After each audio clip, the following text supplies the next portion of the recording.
네, 오늘 아침에 우리에게 주신 하나님의 은혜의 말씀은 요한계시록 21장 9절부터 21절까지의 말씀입니다.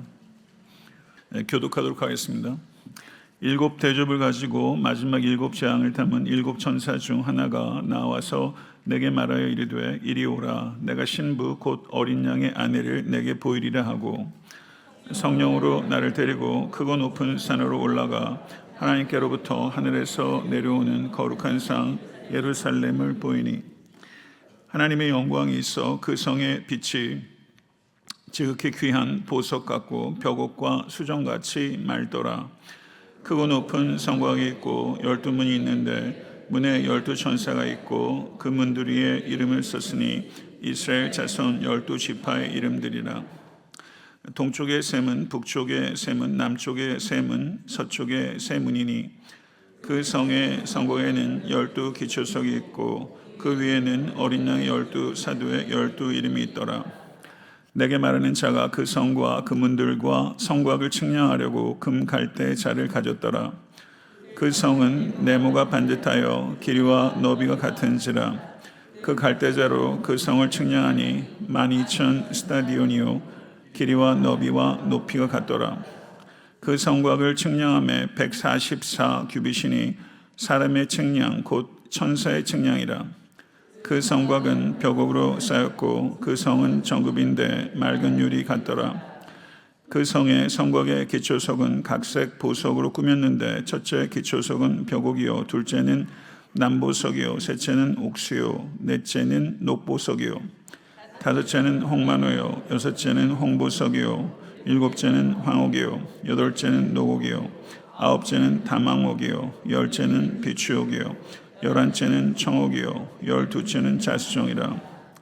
다같이 그 12문은 12진주니 각 문마다 한 개의 진주로 되어 있고 성의 길은 맑은 유리같이 정금이더라. 아멘. 하나님의 말씀입니다. 네, 계시산 등반 36일차입니다.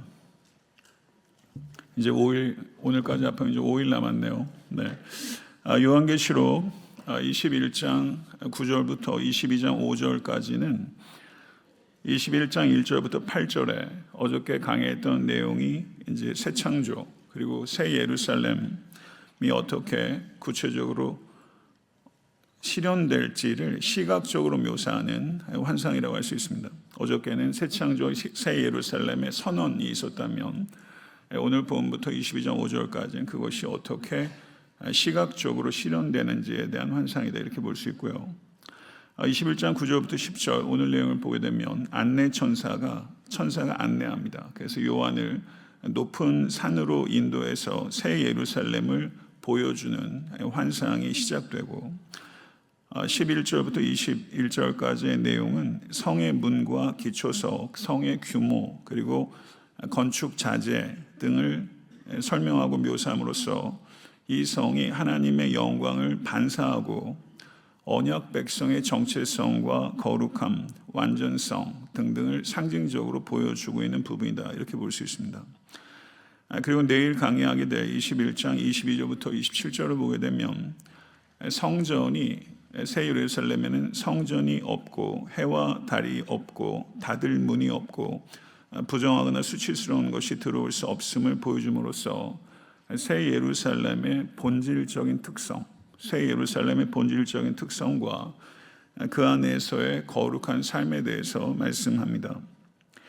그리고 22장 1절부터 5절은 생명수의 강과 생명나무 그리고 하나님의 얼굴을 대면해서 영원히 하나님을 섬기고 다스리는 모습을 통해 새 예루살렘이 단지 거룩한 공간이 아니라 하나님과 친밀한 교제와 생명의 충만함이 영원토록 지속되는 장소라는 것을 나타내게 될 것입니다. 제가 대략적으로 앞으로의 흐름을 지금 말씀을 드렸고요.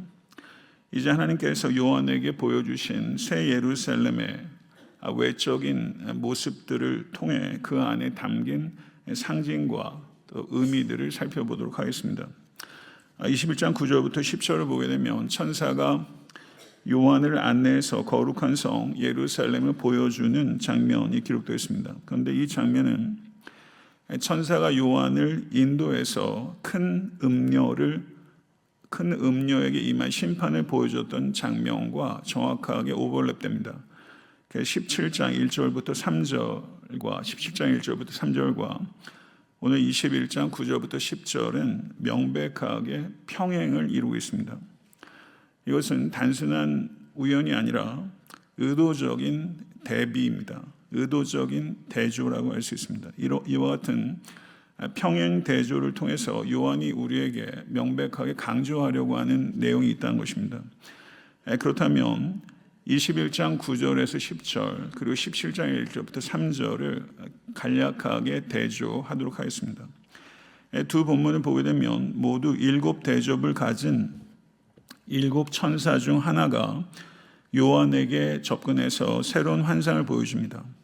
17장 1절을 보게 되면 많은 물 위에 앉은 큰 음녀, 여러분 혹시 기억나세요? 많은 물 위에 앉은 큰 음녀가 소개되고 있고 21장 9절을 보게 되면 어린 양의 아내 신부가 소개되고 있습니다. 이와 같은 평행 구조는 세상과 음란한 관계를 맺은 부패한 도시 바벨론과 어린 양과 언약을 맺은 거룩한 신부, 거룩한 성 새 예루살렘, 큰 음녀 바벨론과 거룩한 성 신부 새 예루살렘의 정체성이 명확하게 대조되어 있는 것입니다. 그리고 그 환상의 장소가 대조됩니다. 17장에서는 성령이 이끌려서 간 곳이 광야고, 그리고 오늘은 크고 높은 산 위로 이끌리고 있습니다. 거기서 광야는 하나님께서 계시지 않는 황폐함과 죄악을 상징하고, 오늘 본문의 크고 높은 산은 하나님께서 임재하시고 계시가 주어지는 산이라고 할 수 있습니다. 그래서 바벨론은 하나님의 뜻과 멀어질 대로 멀어진 세상의 중심이라면 새 예루살렘은 하나님의 임재가 충만한 거룩한 도성으로 날카롭게 대조되고 있는 것이죠. 그리고 환상의 대상이 대조가 됩니다. 바벨론은 외적으로는 대단히 화려하나 내면적으로는 가증함과 음란함으로 가득 찬 타락한 도시이고 세속의 체계의 상징과 같은 도시라고 할 수 있습니다. 근데 새 예루살렘은 하나님께로부터 내려온 거룩한 성입니다.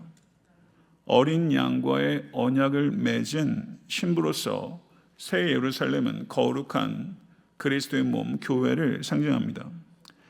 교회는 세상과 음란하게 연합한 존재가 아니라 그리스도와 언약적 사랑을 맺은 신부로 부름받았다는 것입니다.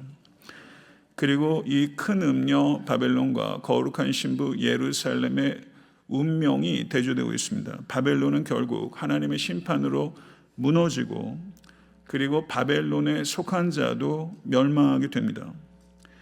세상의 화려함과 권세, 바벨론의 화려함과 권세는 일시적이고 죄로 가득한 그 체계는 끝내는 철저한 파괴로 결말을 맺게 됩니다.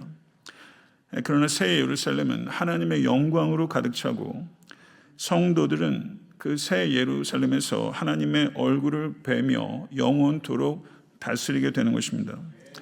바벨론 도성은 무너지고 사라지게 될 것이고 새 예루살렘은 영원히 존속할 하나님의 나라인 것입니다. 이와 같이 요한을 통해서 이 두 가지 대조, 바벨론이란 도성과 그리고 새 예루살렘이란 도성의 명백한 대조를 통해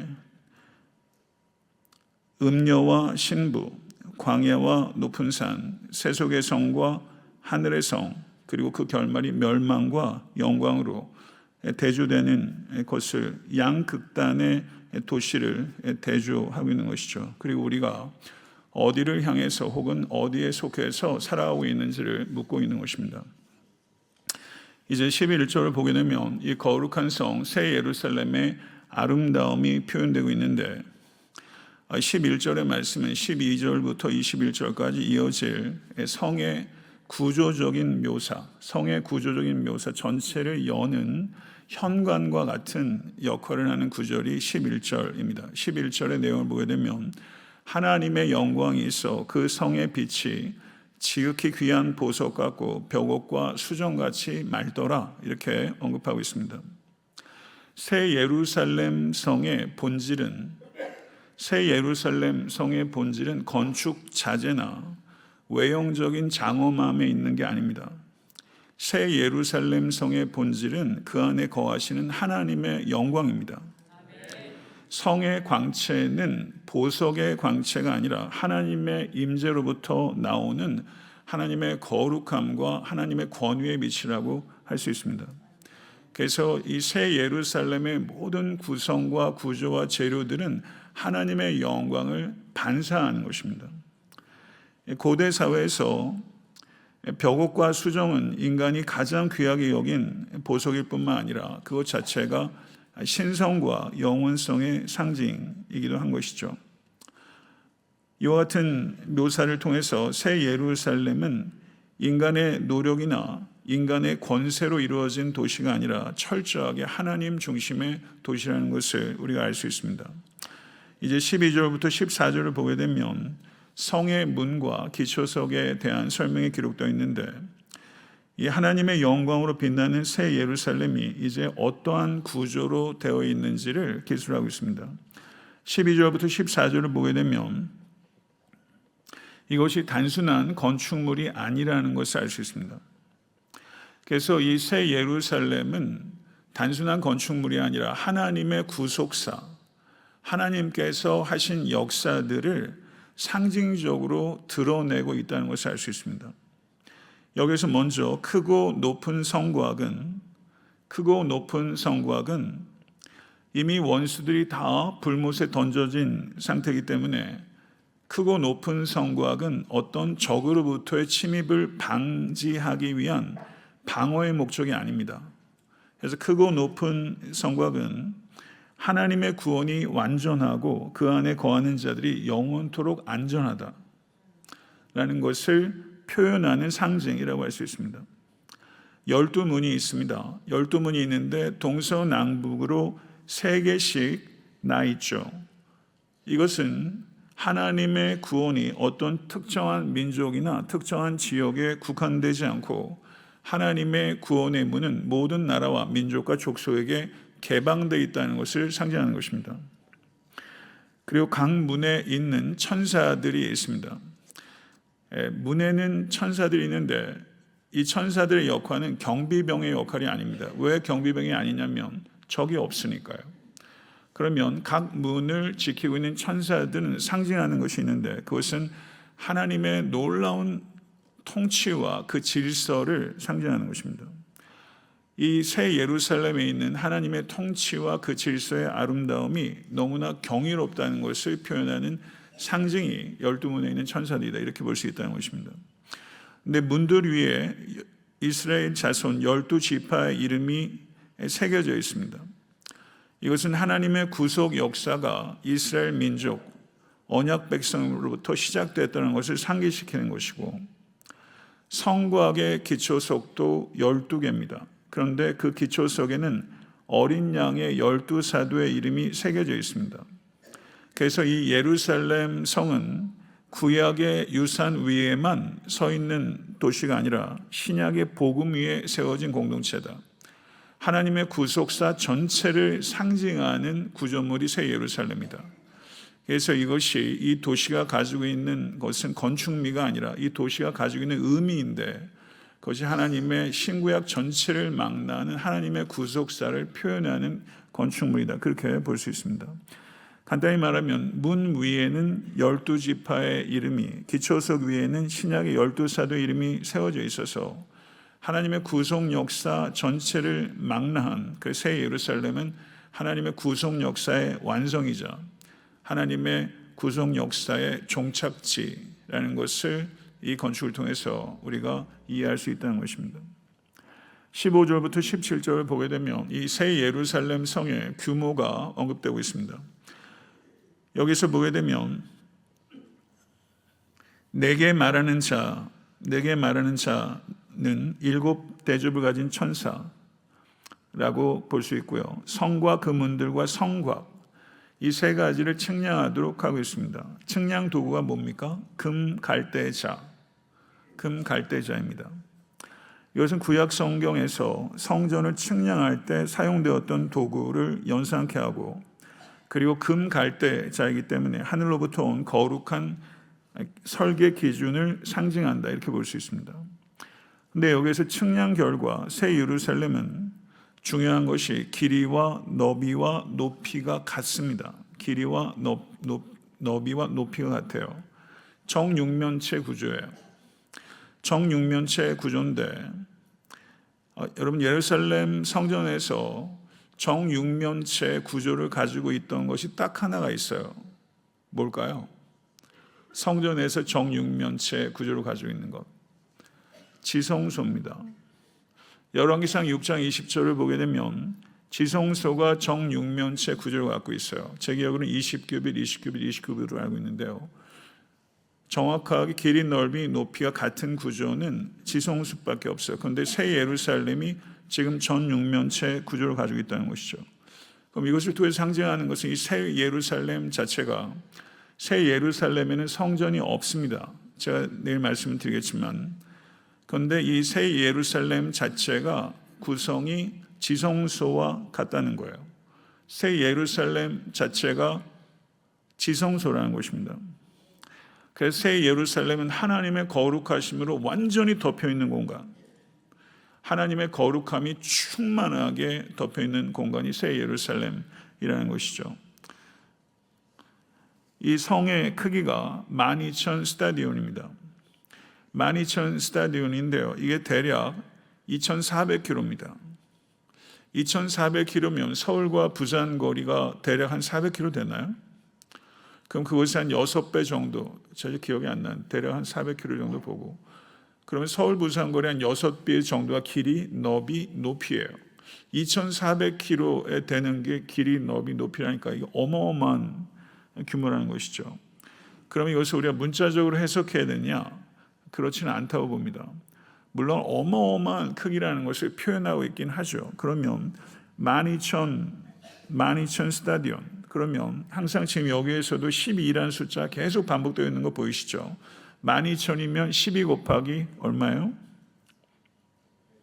12 곱하기 12 곱하기 100입니까? 아직 잠이 덜 깨셨는데요.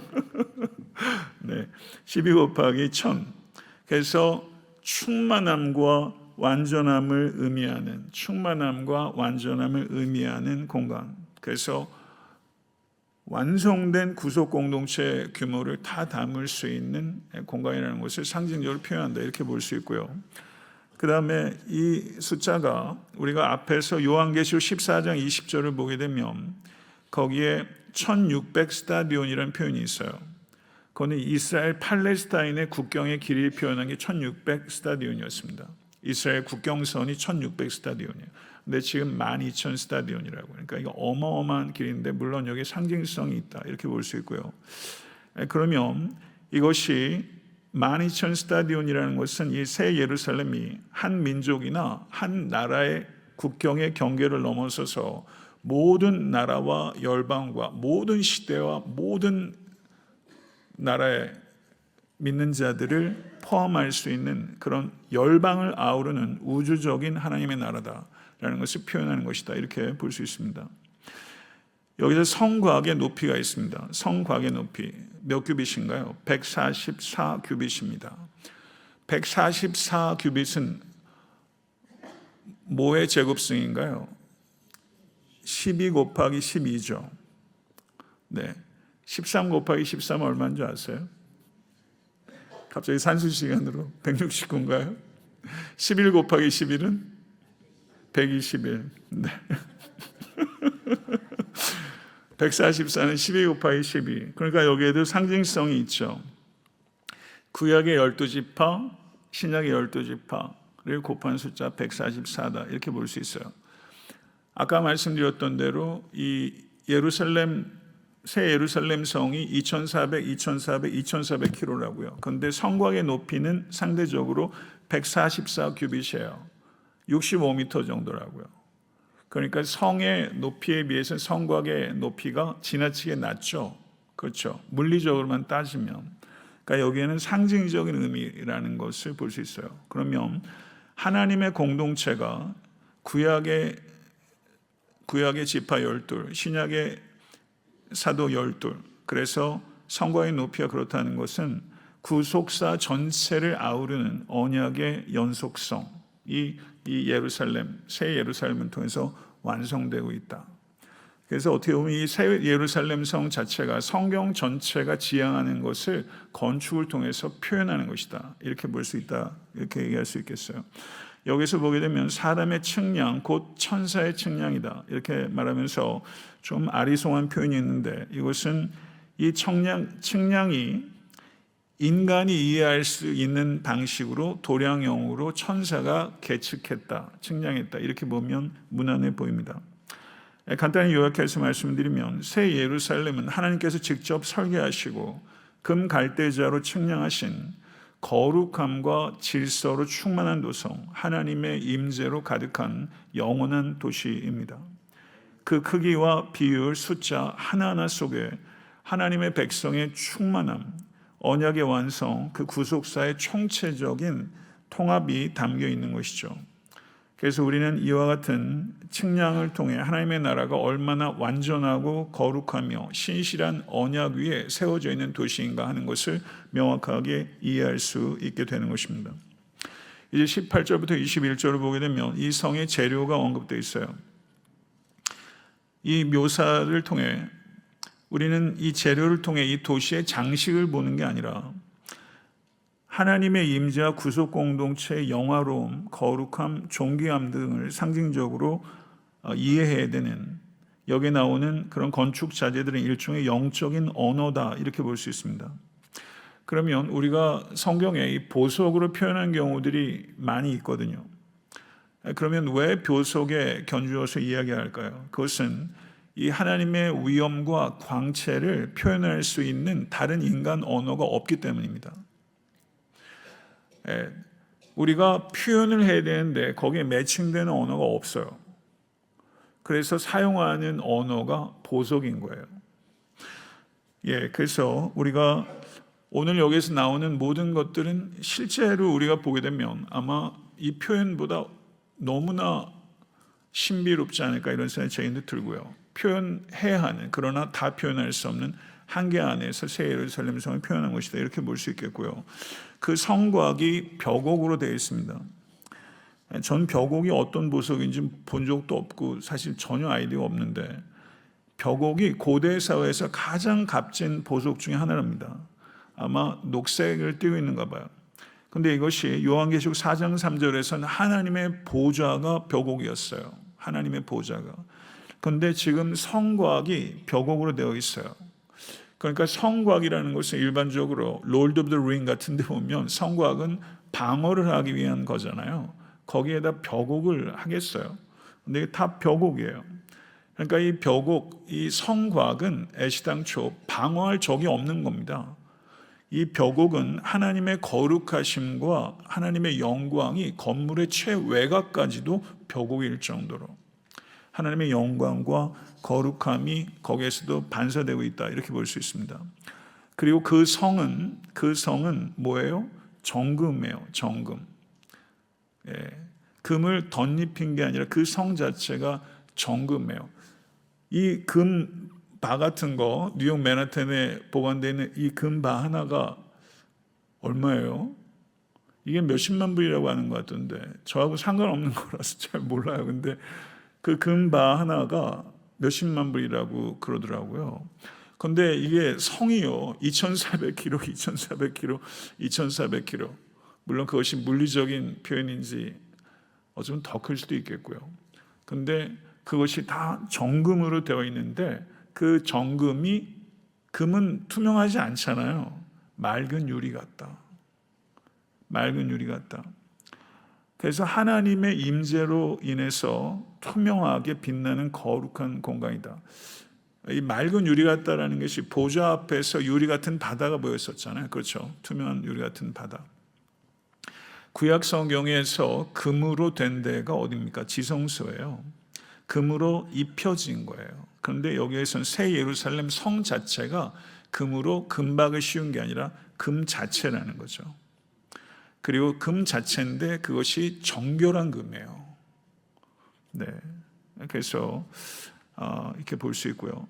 기초석이 각색 보석으로 꾸며져 있습니다. 이것을 통해서 출애굽기 28장에 나오는 대제사장의 가슴에 있었던 12보석의 흉패를 생각할 수 있습니다. 당연히. 그런데 12보석의 흉패와 여기에 나오는 보석에 약간의 차이가 있어요. 그런데 12보석의 흉패는 각각의 하나마다 지파를 상징했었죠. 그리고 그것을 제사장이 지니고 성소에 들어갔었습니다. 그런데 여기에서는 그 보석들이 성을 지탱하는 기초가 돼요. 그러면 이 보석들이 상징하는 게 뭡니까? 하나님의 백성, 성도를 상징하는 거예요. 성도 한 사람 한 사람이 보석처럼 빛나는 존재예요. 그리고 하나님의 나라의 기초를 이루는 기초 속에 박힌 보석이라는 거죠. 여러분이 그렇다는 거예요. 이것을 진실로 믿으시기 간절히 축원합니다. 이 세상 살면서 여러분을 누가 보석으로 여겨줘요? 있으세요? 집사님한테 좀 물어봐야겠어요. 그런데 하나님께서 우리가 보석이다, 새 예루살렘의 기초석에 박힌 보석이다, 이렇게 존귀하게 여겨주신다는 거죠. 이게 진리예요. 이걸 정말 믿으시기 간절히 바라고요. 예수 그리스도의 피로 값주고 산 존재, 그것이 우리의 정체성의 유일한 근거입니다. 그게 우리의 건강한 정체성이에요. 자존감이 거기에 있는 거죠. 이것을 진실로 받아들이시고 믿으시기 간절히 축원합니다. 그런데 여기에서 그 12문은 뭘로 만들어졌어요? 진주. 각 문마다 하나의 진주로 되어 있고, 이게 성의 규모가 그 정도면 이 문 자체도 규모가 어마어마할 거예요. 그런데 그것이 진주로 이루어져 있대요. 진주는 고통을 통해서 만들어지는 보석이잖아요. 조개가 상처를 입고 상처를 감싸면서 만들어지신 것 진주다라고 했을 때 조금 과한 해석일 수 있는지 모르겠습니다만, 이 진주문은 예수 그리스도의 십자가를 상징합니다. 예수 그리스도의 십자가와 고생과 희생으로 문이 열린 거예요. 그렇죠? 예수 그리스도의 십자가로 열린 문이에요. 그게 진주문이에요. 아멘. 그래서 그리스도의 피로 가능케 된 이 새 예루살렘의 문, 우리가 그 문으로 들어가게 될 것입니다. 문으로 들어가면 그때 이제 길이 있는데, 그 길이요, 21절을 보게 되면 성의 길은 맑은 유리 같은 정금이더라, 이렇게 말하고 있어요. 성의 길이, 길바닥이 정금이에요. 네, 길바닥이. 모든 길이 정금처럼 빛나요. 모든 길이. 이것을 통해서 우리가 상징적으로 생각할 수 있는 건 하나님과 동행해서 사는 삶. 여러분 그렇게 하고 계시죠? 하나님과 더 기쁘게 동행하실 간절히 축원합니다. 하나님과 동행하는 삶이 그렇게 영화롭고 존귀하다는 거예요. 그 길이 정금이라는 거죠. 아멘. 하나님과 동행하는 그 길, 저는 우리가 천국에서 그 길을 걷게 되겠지만 이 땅에서 살면서도 여러분 정금같이 투명한 금으로 된 길을 걷는 것 같은 상상을 가지고 하루하루, 오늘 하루하루를 여러분이 생활하시고 살아가실 때 여러분 그렇게 주님과 동행하시는 그런 삶이 될 수 있기를 간절히 축원합니다. 저는 이것은 과정이 아니라고 생각해요. 예수와 동행하여서 걷는 길, 여러분 금과 같은 길 아닌가요? 네, 금과 같다 얘기할 수 있어요. 그렇게 걸어가시길 간절히 축원합니다. 새 예루살렘은 하나님께서 구속하신 성도들의 존귀함이 보이고, 그 성도들을 향한 하나님의 사랑과 하나님의 영광이 보이는 도시예요. 그래서 성도가 누군지 건축을 보면 보이고, 건축을 보면 하나님이 보이는 거예요. 하나님의 사랑이 보이고 그리스도의 피가 보이고, 건물 하나하나가 그런 상징과 의미를 담아내고 있는 것이죠. 말씀을 맺도록 하겠습니다. 새 예루살렘 성, 우리가 실제 가게 되겠지만, 가게 되면 여러분 상상을 좀 많이 하세요. 오늘 성경의 말씀은 여기에서 상상을 출발하라는 뜻이에요. 네, 상상을 출발하는 거예요. 근거를 가지고. 그리고 천국에 가셔서 봤을 때 우리가 상상했던 것보다 훨씬 좋은 걸 보게 될 거예요. 그래서 우리의 상상력이 굉장히 빈곤하다는 것을 아마 깨닫게 될 겁니다. 그런데 오늘 본문에서 얘기하는 건 큰 성 바벨론과 거룩한 성 예루살렘이 대조되고 있는 것이죠. 이 세상에서 많은 이들이 믿는다고 하면서 바벨론을 향해서 살아요. 여러분, 바벨론에서 나오라고 주님께서 말씀하고 계세요. 이 결단하시기를 간절히 축원합니다. 우리 자녀들 키울 때 큰 성 바벨론에서 성공하도록 키우지 마세요. 거룩한 성 예루살렘 사람으로 살아갈 수 있도록 이 땅에서도 우리의 소속이 어딘지를 분명히 밝히며 살아가야 됩니다. 새 예루살렘 성의 건축 자재 어마어마하죠. 그런데 새 예루살렘 성의 본질은 건축 자재에 있지 않아요. 하나님에게 있는 거예요. 하나님의 영광이 새 예루살렘 성의 본질이에요. 크고 높은 성곽은 하나님의 구원의 완전함과 영원함을, 열린 문은 모든 이들을 향해 열려있는 구원을, 12천사는 하나님의 통치의 경이로운 질서를, 문 위의 12지파의 이름과 기초 속의 12사도에 새겨진 이름은 새 예루살렘은 구속사의 완성임을, 성의 정육각형 모양은 성 전체가 지성소임을, 성의 길이와 높이와 너비가 12,000 스타디온이라는 것은 완성된 구속 공동체의 규모를, 성곽의 높이가 144 규빗이라는 것은 완성된 언약의 공동체임을, 벽옥으로 만들어진 성곽은 거룩하신 하나님의 빛나는 영광을, 맑은 유리 같은 정금으로 된 성은 온 성이 지성소임을, 각색 보석으로 된 기초석은 하나님의 백성의 존귀함을, 12 진주문은 그리스도의 피로 열린 문임을, 맑은 유리 같은 정금으로 된 성의 길은 하나님과 동행하는 삶의 아름다움을 상징합니다. 이 모든 것들이 하나님께 직접 설계하시고 금갈대조로 측량하신 거룩함과 질서의 아름다운 도성이에요. 하나님의 임재로 가득 찬 영원한 지성소, 그곳이 여러분과 저의 영원한 집입니다. 사랑하는 성도 여러분, 오늘 새 예루살렘에 대한 것은 환상이에요. 그러나 이 환상은 현실이 될 환상입니다. 하나님께서 우리를 위해서 계획하시고 그리고 반드시 이루실 우리가 영원히 거하게 될 우리의 집이에요. 우리는 살아갈 때 이 도성을 바라보며 걸어가는 거예요. 이 도성을 놓치면 바벨론에서 살게 됩니다. 사랑하는 성도 여러분, 우리는 그리스도의 신부입니다. 영광의 문을 향해서 오늘도 쉼 없이 걸어가시는 우리 모두가 될 수 간절히 축원합니다. 무너질 도성을 위해 살지 않고 영원한 도성을 위해서 하루하루를 살아내는 모든 성도 되시기를 우리 예수 그리스도 간절히 축원합니다. 아멘.